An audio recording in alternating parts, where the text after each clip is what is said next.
Halo Ibu dan teman-teman sekalian, kembali lagi bersama saya Kajol Santamudika Marbun dengan NIM 10202211 Prodi Manajemen Informasi Kesehatan. Nah, pada kesempatan kali ini kita akan membahas materi dan kasus mengenai penyusunan standar operasional prosedur telemedicine pada mata kuliah telemedicine.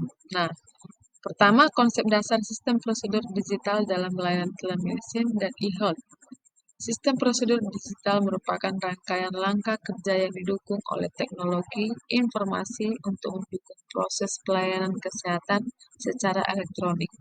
Dalam konteks telemedicine dan e-health, sistem ini berfungsi untuk mengatur bagaimana data pasien dikumpulkan, disimpan, diolah, dan disampaikan melalui platform digital sehingga dapat meningkatkan efisiensi dan mutu pelayanan.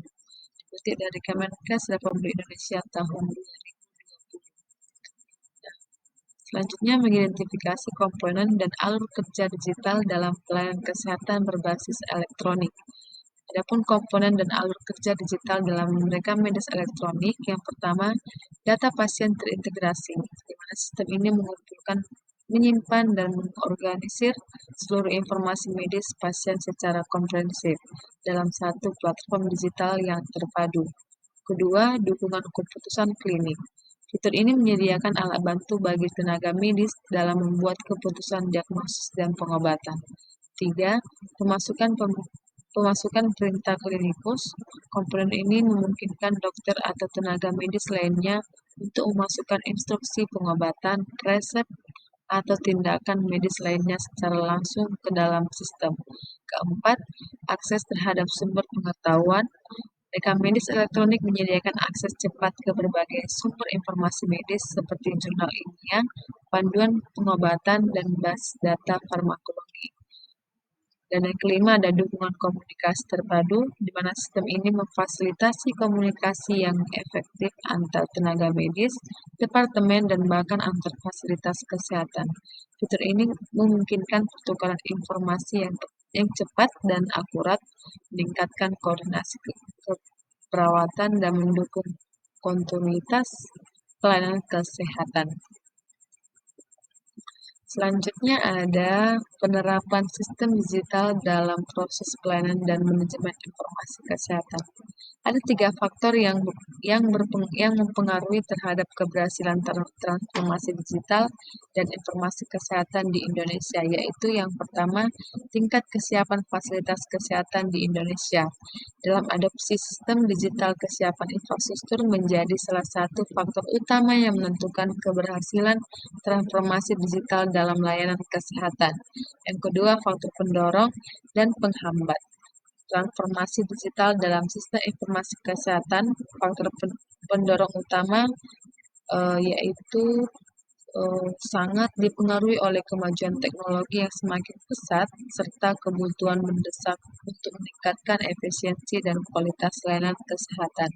Yang ketiga, dampak transformasi digital terhadap kualitas layanan dan peran pasien. Teknologi telemedicine dan aplikasi mobile e-health juga memperluas jangkauan layanan kesehatan terutama bagi pasien di daerah terpencil. Nah, menerapkan prinsip keamanan, privasi, dan kerahasiaan data pada prosedur digital di layanan kesehatan. Menurut Health Insurance Probability and Accountable atau HIPAA, keamanan informasi harus memenuhi beberapa ketentuan, yaitu memastikan kerahasiaan, integritas, dan ketersediaan seluruh informasi kesehatan, serta memberikan perlindungan terhadap proses pembuatan, penerimaan, pemeliharaan, dan transmisi informasi kesehatan. Yang kedua, melindungi dari ancaman dan bahaya yang dapat diantisipasi secara wajar. Yang ketiga, mencegah penggunaan atau pengungkapan informasi yang tidak sah sesuai dengan peraturan privasi. Dan yang terakhir, memastikan kepatuhan tenaga kerja terhadap kebijakan keamanan informasi. Selain itu, ada 5 aspek dalam keamanan data pasien, yaitu aspek kerahasiaan atau confidentiality,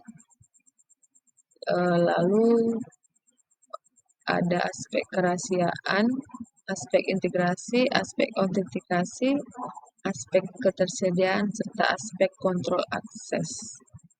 Itulah dia 5 aspek dalam keamanan data pasien.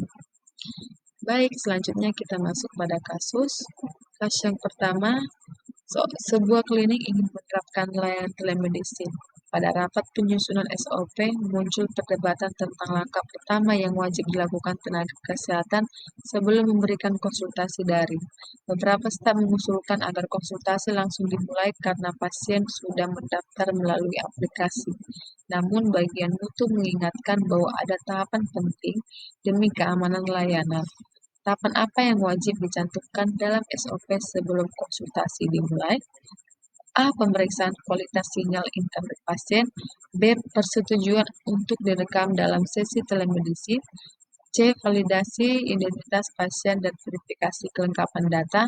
D. Penyerahan resep elektronik sebelum anamnesis. E. Permintaan pasien untuk mengisi kuesioner kepuasan.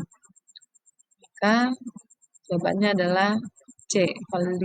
Validasi identitas pasien dan verifikasi kelengkapan data.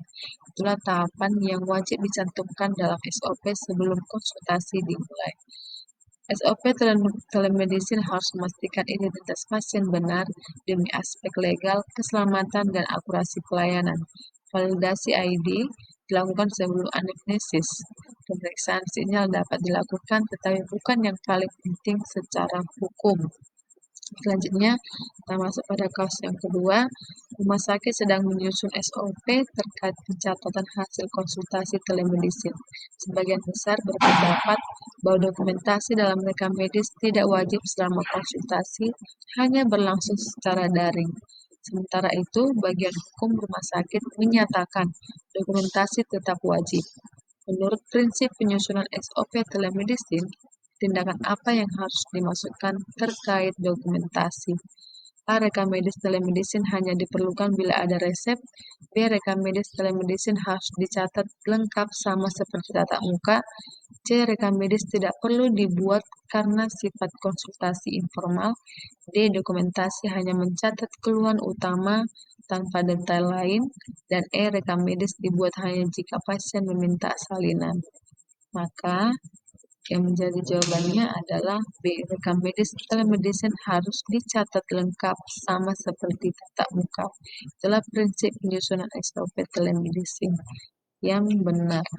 Karena telemedicine memiliki tanggung jawab hukum dan klinis yang sama dengan konsultasi langsung, sehingga dokter wajib menuliskan anamnesis, diagnosis, rencana terapi, dan edukasi ke dalam rekam medis secara lengkap.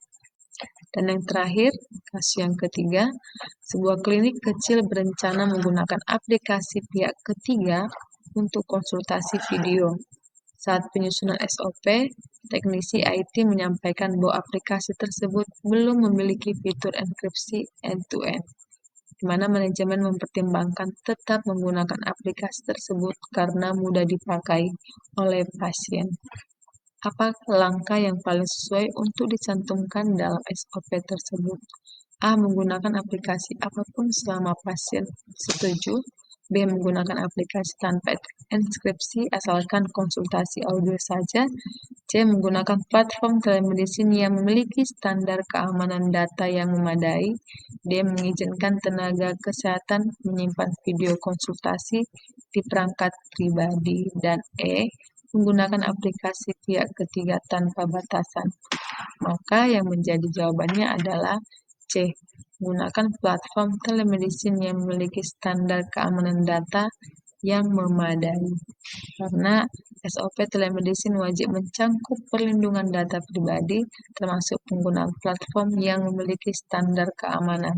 Misal enkripsi end-to-end, manajemen akses, audit trail, serta privasi tidak boleh dikompromikan demi kemudahan aplikasi. Baik, demikianlah pemaparan materi serta kasus mengenai penyusunan SOP telemedicine. Semoga materi ini dapat bermanfaat bagi kita semua. Apabila ada penyampaian saya yang kurang tepat, saya meminta maaf. Terima kasih.